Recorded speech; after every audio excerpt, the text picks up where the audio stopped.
Hey there, gang. Welcome back to the sandwich generation, where you and I are stuck in the middle between our kids and grandkids and our parents and our grandparents, and we're just trying to sort it all out. But we're so busy and we got all this stuff going on. And then all of a sudden, mom pops up with dementia, or at least what we think is dementia.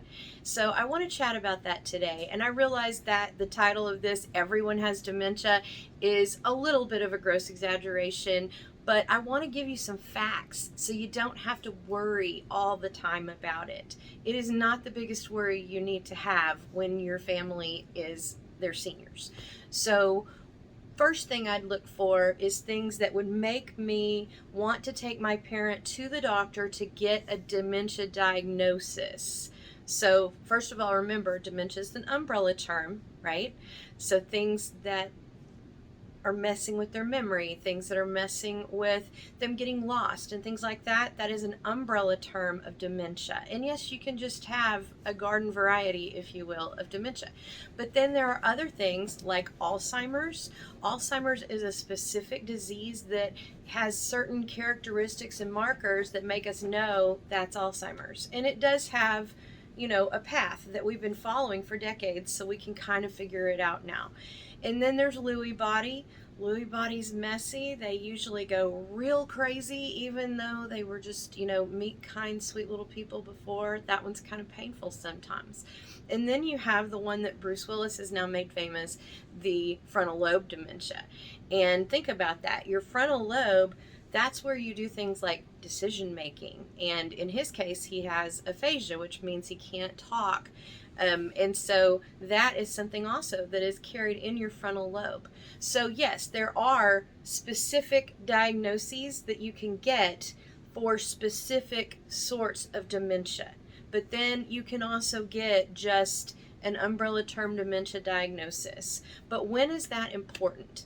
That's important if your family is driving around by themselves and they get lost. Clearly, you've seen the silver alerts on the side of the road. Clearly, people are still driving that have dementia. And that's a problem because you don't want them to get lost. Do you know that most of the people that are covered under those senior alerts, they usually don't get found? Or if they do, it's not a good situation. We really need to protect them for things like that.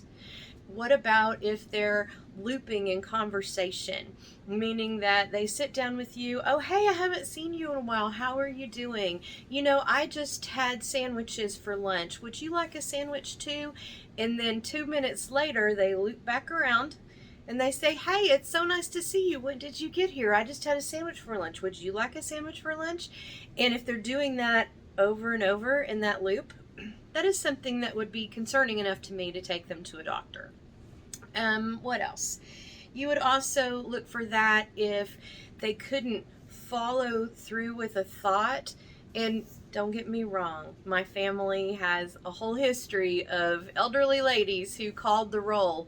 They called every one of our names before they got to ours. We're not talking about stuff like that. We're talking about like true blue. Every single day, they can't follow things. They can't follow a recipe every day. Not just sometimes. That's when things get a little more serious. Certainly, if they start having hallucinations, if they start declining quickly, if you notice that they're no longer taking a shower, they're no longer washing their hair, or maybe they've stopped eating because they forget, or conversely, maybe they're eating 5 breakfasts and they've gained a bunch of weight because they can't remember that they already ate breakfast. Those are big things to worry about. But if they just lost their keys, if they just had a tough day and they're having trouble thinking through stuff, that is not something you need to be panicked about.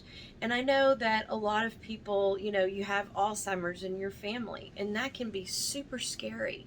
If you think that Alzheimer's is hereditary and that you're going to get it because your parents got it, that's a terrible burden on you, that your fear is that. And you may get Alzheimer's, and that's not the end of the world either. So, if something big happens like that, especially if it's happening every single day, if it's happening in a way that they cannot function well, that's when you need to call the doctor. But then there are also people who have what I call garden variety dementia that, I wouldn't be keyed up about getting a diagnosis about. Let's say that they're 95 years old and they can think through most things, they can kind of do some things, they just need a little bit of support. Do you really need to take them to a neurologist for that? No, you don't. Um, if they're not going to need memory care, you don't really have to get a neurologist involved. The older they get, the less often I would do that.